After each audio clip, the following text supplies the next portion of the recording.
with me. May these words that I speak be grounded in my soul, encouraged by the God presence in me, and may these words that you hear be captured by your soul, enlivened by the God presence in you. Amen. You are stardust. The notion that I am stardust has only very recently begun to change my perception of my place in the universe. Maybe some of you have made this connection already, and I suspect that there are some sitting here today that wish I would just stop talking about it. But I can't. I can't. We are stardust. Why do I think this is important to know and ultimately to embrace? Because humanity has lost its deep connection to creation. In fact, we have been taught that humans are separate from all of creation. And this separation from creation, this separation from the universe that gave us life, is killing us spiritually and killing our planet physically. We have, in fact, lost our connection to life itself. And it's not just about knowing about the universe, the nearly 14 billion years of its life, and feeling awe, or as some have said, feeling completely overwhelmed by all that it is. Rather, it's about, in the words of Michael Dowd, sprouting an umbilical cord to the cosmos. It is about rekindling our relationship, and more than that, it is about feeling relationship with the universe.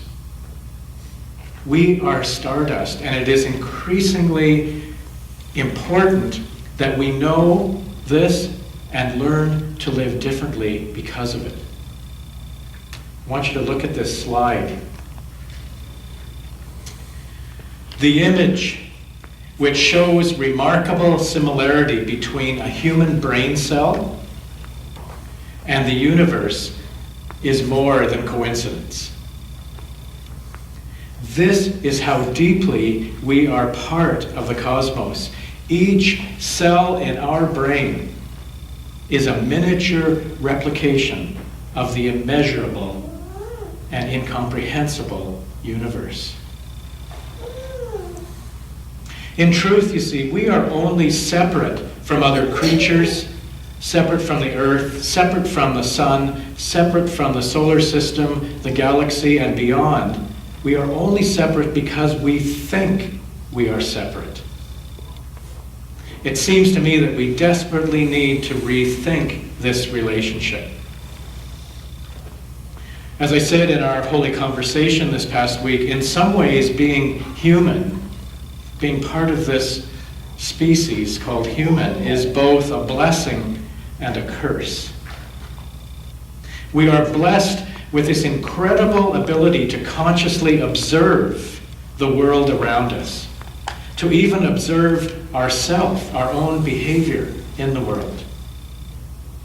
But the ability to observe and to recognize that we are observing causes us to feel separate from whatever it is we are observing. It makes it out there. It then also causes us to judge whatever we encounter, to love it or fear it, to separate from it or to embrace it. We are unlike nearly all other living things and species that simply live in the moment, some with incredible capacity for memory, but most with little or no understanding or comprehension of a future, the next hour or even the next moment. And thus they have no fear of it. And this is our curse. Because this ability to observe causes us to become afraid of what might be, and we can conjure up all kinds of things. And it causes us to crave certainty in order to try and calm those fears. So how do we humans in this time and place find our way back to connection with all things and away from this false notion of separation? For me, it begins with the answer to this question. Is the universe hostile, or is the universe friendly? I have made a conscious personal choice to choose to believe that the universe is friendly.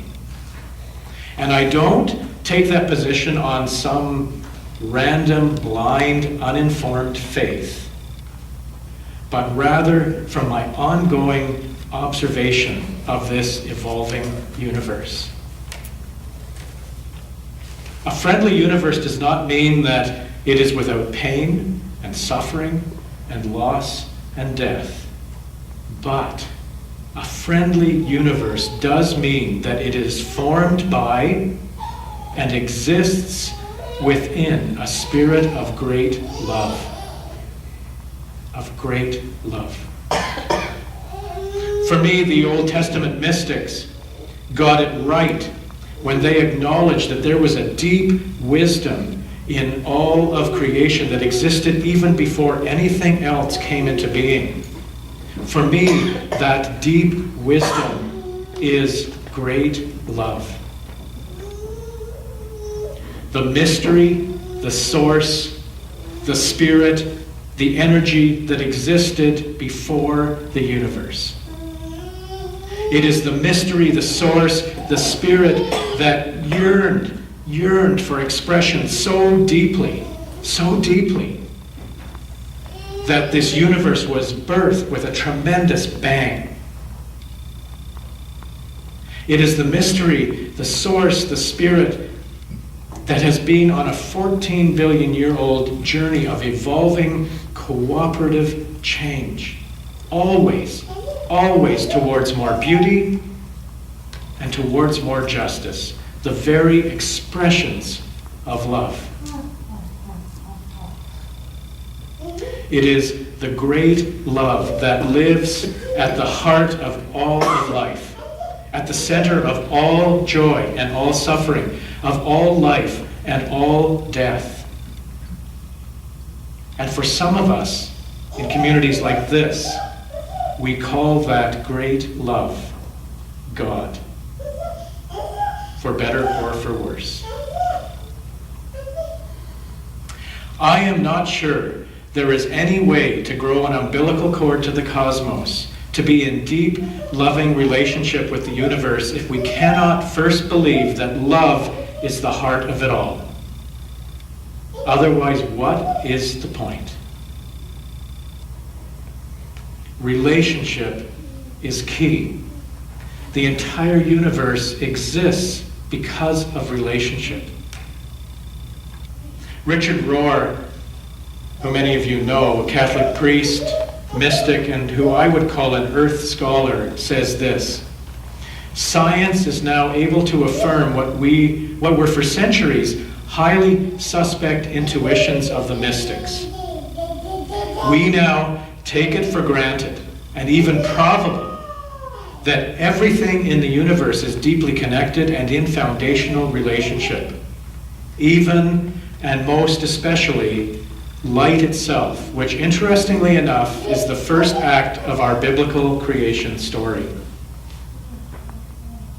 The entire known universe is in orbit and in cycle with something else. There's no such thing in the whole universe as autonomy. It doesn't exist.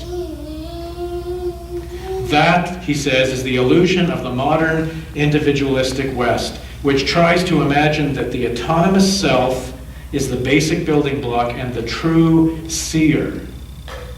In fact, all holy ones seem to say that the independent self sees everything incorrectly. parts can only see parts and thus divide things even further. And there's plenty of evidence of that in human civilization. Whole people, he says, see things in their wholeness and thus create wholeness or holiness wherever they go and wherever they gaze. Holy people will find God in nature and everywhere else too. Heady people will only find God in books and words, and finally, not even there. Every major religion around the world began with love as the center and a desire to bring a wholeness to all of creation. And virtually every major religion eventually became trapped in dogma and doctrine that promoted fear of the other and encouraged separation from each other and separation from creation. Those few religions that didn't take this road were discouraged and diminished by powerful religious institutions. Our own First Nations people are an embarrassing example of this.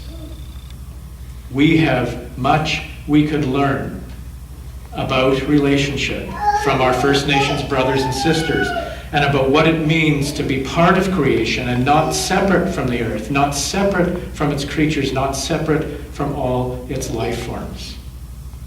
You see, my friends, we are all stardust. Everything comes from the same source. And as such, we are all in possession of a little of that great love that is at the heart of all of life.